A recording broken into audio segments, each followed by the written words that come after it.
Now the second case of your PI is when phi of xy is of the form of x to the power m y to the power n, or a rational integral algebraic function of x and y.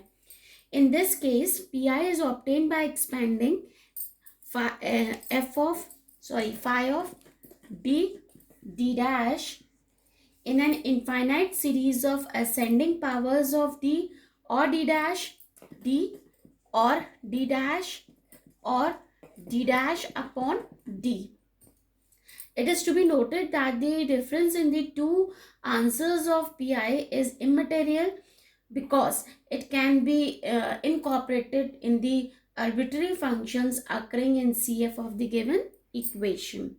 Also, you have to understand the two expansions we have in this PI case, that is 1 plus x to the power minus 1 is 1 minus x plus x square minus x cube plus so on, and 1 minus x to the power minus 1 is equals to 1 plus x square plus x cube plus so on. So remember these two expansions are used in this case. Okay, now let us do the example one by one. First, I am telling you the example. Suppose the question is given, solve del cube z, number 1, del cube z over del x cube minus del cube z over del y cube equal to x cube y cube. I want to tell you one thing before starting this question, that this method is least important, so do not concentrate too much in this case. Just look at it and try to solve it, but don't concentrate so much because it is least important in our AKTU exam. Now the solution, as you can see that this is a homogeneous linear equation because q q q q, this type of equation we have given, that means it is a homogeneous equation, and this can be written as d cube minus d dash cube z equal to x cube y cube, where d is del over del x and d dash is del over del y. Okay, तो आपका for C F क्या हो जाएगा? For C F we have M cube minus 1, sorry, for CF we have d cube minus d dash cube z equal to 0, and we have the AE as m cube minus 1 equal to 0, or we have we solve that equation, so we get m equal to 1 omega square. वैसे वो आपकी plus minus में आती है, but हम उसको एक को ओमेगा कहते हैं और एक को ओमेगा स्क्वायर कहते हैं जब भी हमारा M cube is equals to 1 आता है, या क्यूब रूट ऑफ 1 को हम हमेशा ऐसे शो करते हैं इनकी वैल्यूज को. ठीक है, and the C F will be equal to, ये सिर्फ एक नोटेशन है और कुछ नहीं है. C F is equals to f1 y plus x plus f2 y plus omega x plus f3 y plus omega square x. This is your CF, and the PI is equals to 1 upon d cube minus d dash cube x cube y cube. ठीक है, you can take d cube as common here. वैसे तो जो lowest degree होती है आप वो ले लेते हो, लेकिन इन दोनों की डिग्री बराबर है तो आप कोई भी ले सकते हो.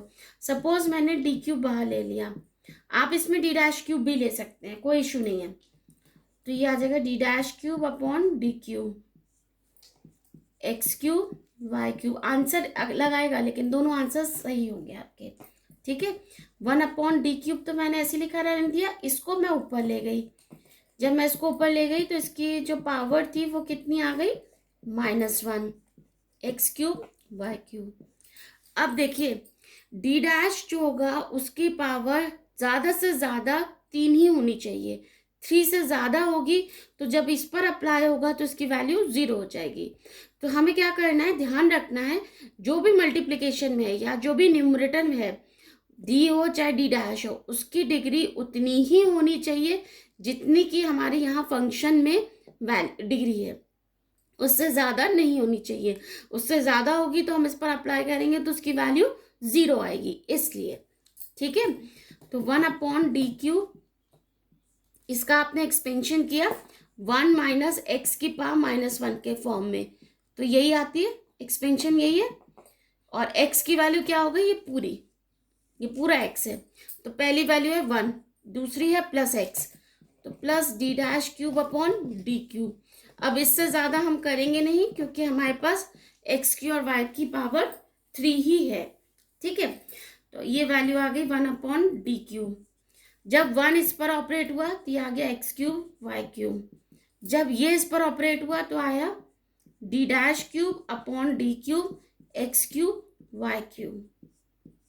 ठीक है, 1/d³, ये तो x³ y³ लिखा रहने दिया। d'³ ऑफ दिस, मतलब हमें इसका 3 बार डिफ्रेंशिएशन करना है। तो जब हम d' के रिस्पेक्ट में कर रहे हैं यानी हम y के रिस्पेक्ट में डिफ्रेंशिएट कर रहे हैं, तो y के रिस्पेक्ट में जब हम डिफ्रेंशिएट करेंगे तो हमारा जो, सॉरी यहाँ माइनस है, हाँ, तो हमारा जो x³ है वो तो कांस्टेंट है, वो तो लिखा रहेगा। y³ को आप जब पहली बार करोगे 3y², दोबारा करोगे 6y, दोबारा करोगे 6, तो क्या मिल गया हमें 6। ठीक है, और एक हमारा क्या टर्म बच गया 1/d³, 1/d³ 6x³। ठीक है, तो ये वैल्यू आ गई 1/d³ x³ y³ प्लस, अब d³ ऑफ दिस 1/d, जब 1/d ऑफ fx है तो वो क्या कह रहा है, इंटीग्रेशन ऑफ fx, और d ऑफ fx है तो वो क्या कह रहा है, differentiation of fx। Similar cases with d' also, वो सिर्फ y के रिस्पेक्ट में हो जाएगा। तो 1/d³ है, यानी इस फंक्शन का हमें 3 बार इंटीग्रेशन करना है। तो देखिए, जब आप x³ का पहली बार इंटीग्रेशन करेंगे तो ये आएगा x⁴/4। आप जब इसको दोबारा इंटीग्रेशन करेंगे तो x⁵/5/20। फिर आप जब इसको दोबारा करेंगे तो x⁻6/120 आएगा।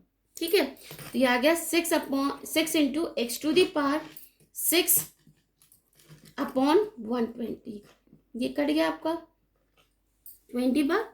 तो ये वैल्यू आ गई आपकी, मैं इसको इधर से मिटा देती हूँ जो मैंने रफ में किया था, 1/d³ of x³ y³ plus x⁻6/20।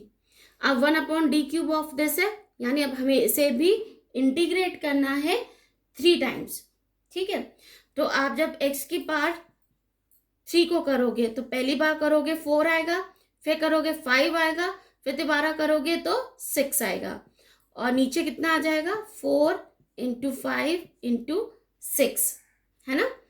और यहाँ कितना आएगा, x⁻, पहली बार करोगे 7, फिर 8, फिर 9, 20 तो है ही, और क्या मल्टीप्लाई आ जाएगा 7, 8, 9, ये आ जाएगा।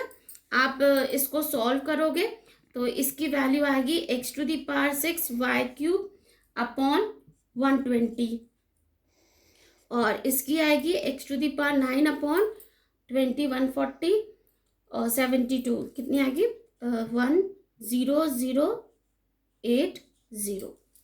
ठीक है, तो ये आ गया हमारा PI, और टोटल सोल्यूशन आपको पता ही है क्या होता है, Z = CF + PI।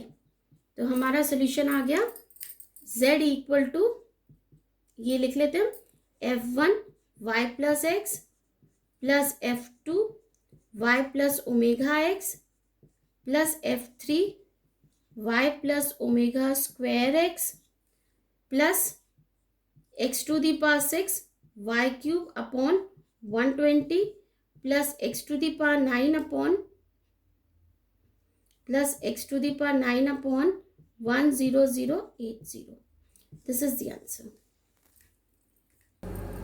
Second question है आपका इसमें, find a real function v, capital V of x and y। ठीक है, क्या है, find a real function capital V of x and y reducing to zero when y is equals to 0 and satisfying del square V over del x square plus del square V over del y square equal to minus 4 pi x square plus y square. Okay, so this question is given to us. Then the solution will be, we say that the equation is given in the form d square plus d dash square v is equals to minus 4 pi x square plus y square, where d is del over del x and d dash is del over del y. Then for CF we have d square plus d dash square v equal to 0, and our AE is m square plus 1 equal to 0. Then we have the value of m is equals to plus minus I. तो CF हो गया आपका f1y plus ix plus f2 y minus ix. आप minus भी पहले लिख सकते हो, प्लस भी बाद में लिख सकते हो, doesn't matter. Okay, now the PI is equals to 1 upon d square plus d dash square minus 4 pi x square plus y square. ठीक है, तो आपका फिर से डी और डी डैश दोनों बराबर है, आप कोई भी कॉमन ले सकते हो. सपोज मैंने ले लिया डी स्क्वायर अगेन, तो यहाँ बचा 1 plus d dash square upon d square, ऊपर बचा x square plus y square, ये अपॉन में है. ठीक है, तो अब ये न्यूमरेटर में जाएगा, तो ये वैल्यू हो जाएगी आपकी 1 plus d dash square d square to the power minus 1 x square plus y square. तो ये आपका 1 प्लस एक्स की पावर माइनस 1 के फॉर्म है, जिसका एक्सपेंशन ये होता है. ठीक है, और यहाँ x पूरी ये टर्म है, तो हम इसको एक्सपैंड करेंगे minus 4 pi upon d square.